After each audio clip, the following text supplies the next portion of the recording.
coming again to you, Atin. Uh, so a lot of people in the world, like yourself, like for example, your specialty is CPA, but Countable is more of a platform, a technological platform, which you perhaps do not have a lot of expertise in, like the technicalities of it, the how to develop a software platform. So whether an entrepreneur who has great ideas but who cannot do software development themselves should be doing such stuff,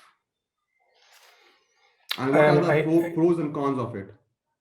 Yeah, there's a lot of really factor. I mean, most of the times I don't want to be the guy who's saying it depends. But there is a lot of things that are dependent on a lot of different factors. Maslow pyramid of needs says, you want to self-actualize yourself, first meet your needs, sustain yourself, and then go out, change the world.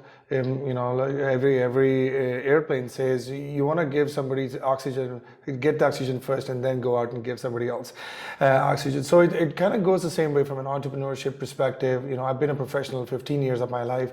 I don't think I can get an accountant out of me.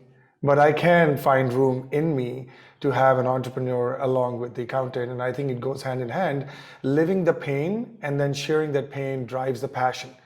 And I don't think if I would have to, I never understood the concept. There's no such thing as making money. You solve a problem by using the passion. The bigger the problem, the better the solution, the better the abundance. And by the time you figure it out, you don't even need abundance.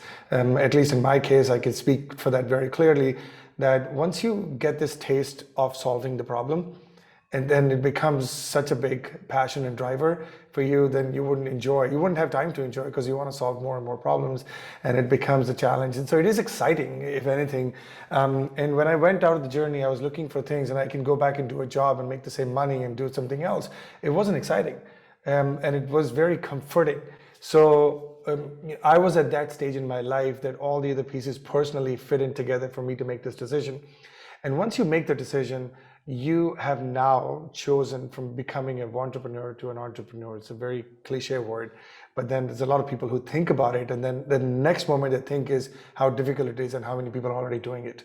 And that is the worst thing you can do to an idea, because even if there are 10 million things done the same way, you will still have a completely new perspective of doing things, and it's still worth getting that out in whatever form. What I started thinking about doing it is not the idea that we have today.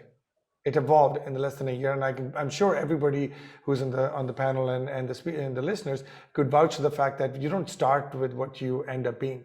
You just start with the why that you care to do and care to live, your vision and the mission statement, and everything else just goes along the way. I started as just me, myself, and I.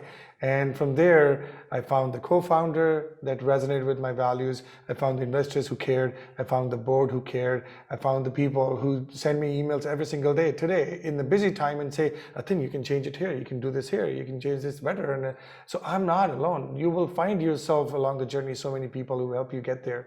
You just need to have a starting point and then strong enough courage to be able to do it. And sustainability to be able to see it through, because most startups do fail because they go too fast and too quick and not having enough sustainability behind them and well thought out process behind it. So that's just a very short version of it. I don't want to take up too much time. I want to give everybody an opportunity to be able to share their thoughts if they want to. Excellent. That's a great point. I think you are bang on it.